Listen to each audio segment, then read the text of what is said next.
আসসালামু আলাইকুম, কি অবস্থা সবার? কেমন আছেন সবাই? তো আজকে আমরা আমাদের বাড়ির একটা কামরাঙ্গা গাছ থেকে কামরাঙ্গা পেরে নিয়ে যাব পুকুর পাড়া আমাদের মাচার মধ্যে। এতদিন তো মোবাইল ক্যামেরায় দেখছেন আমাদের মাচা সহ আমাদের গ্রামের পরিবেশটা, এখন থেকে পাখির চোখে দেখতে পারবেন, শুধু আমার পেজের সাথে থাকবেন। তো এখন আমরা কামরাঙ্গা আর ছোট ভাইগুলোরে নিয়ে চলে যাব আমাদের মাচার মধ্যে। তার আগে পাখির চোখে দেখে আমাদের পুকুর পাড়ের মাছাটা কোন দিকে আর উপর থেকে দেখতে কেমন লাগে। তো এটা হচ্ছে আমাদের শরীফপুর উত্তরপাড়া কলা বাগান, মানে যেখানে আমাদের মাছাটা। তো চলে আসলাম আমরা আমাদের মাছার কাছে। তো মাছার মধ্যে আসার সাথে সাথে আমরা বত্তার প্রস্তুতি নিয়ে নিলাম, মানে কামরাঙ্গা। আর প্রথমেই সোহাগ কামরাঙ্গাটি বালাডিকে কাটতেছে বত্তা করার লাগিয়া। তো আমরা বাড়ির থেকে বল দিয়ে আনছিলাম কামরাঙ্গা, আর বলের মধ্যে পানি নিয়ে কামরাঙ্গাটি ধুইতাছি, তারপরে বলের থেকে নিয়ে কাগজের মধ্যে কাটতাছি। আর চলেন কামরাঙ্গা গুলো কাটতে কাটতে আজকে আমি আপনাদেরকে পাখির চোখে আমাদের গ্রামের কিছু দৃশ্য দেখাই, মানে যেগুলো হয়তো আপনারা আগে কখনোই দেখেন নাই। তো এটা হচ্ছে আমাদের মাছা। যখন আমাদের গরম লাগে তখন আমরা এখানে এসে সময় কাটাই। আর এখান থেকে আমার ছোট্ট পাখিটা উড়ানোর পর দেখেন আমাদের গ্রামের পরিবেশটা কতই না সুন্দর লাগে, মানে উপর থেকে পাখির চোখে দেখলে এক অন্যরকম সৌন্দর্য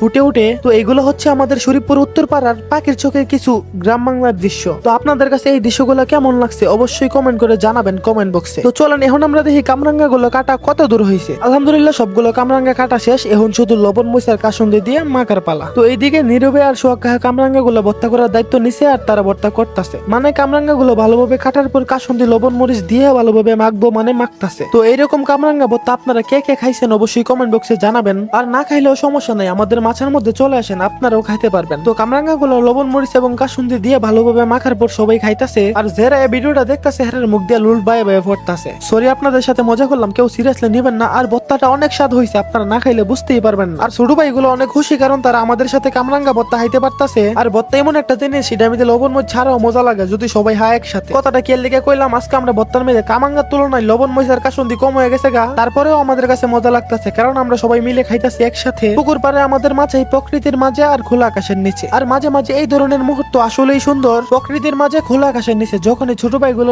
নিয়ে একসাথে বসি, আর তখনই মনের দিক থেকে এক অন্যরকম আনন্দ ফিল করা যায় আর পাওয়া যায় গ্রাম বাংলার শান্তি। আর আমরা যখন কামরাঙ্গা ভর্তা হাইতে হাইতে মোটামুটি একটা শেষ পর্যায়ে গেছি গা, আর তখন ওই বাতিজাতা আমি মায়ে পড়ছে কামরাঙ্গা ভর্তা হাইবার লিগা। আপনার আর কি মনে হয় হের ভাই কি কামরাঙ্গা ভর্তা আছে নাকি সপ্তাহে আমরা হায়ালাইছি? চিন্তার কোনো কারণ নাই, হের লিগা নীরবে হেরে দিকে সেরে একটু লাগছিল, আর এর জন্য হের রিজিকে একটু কামরাঙ্গা ভর্তা জুটছিল। তো ভিডিওটা আজকের মতো এ পর্যন্ত আসিল। তো দেখা হচ্ছে নতুন কোনো ভিডিওতে। সবাই ভালো থাকবেন, সুস্থ থাকবেন, আর আমার পেজটা ফলো দিয়ে রাখবেন। আল্লাহ হাফেজ।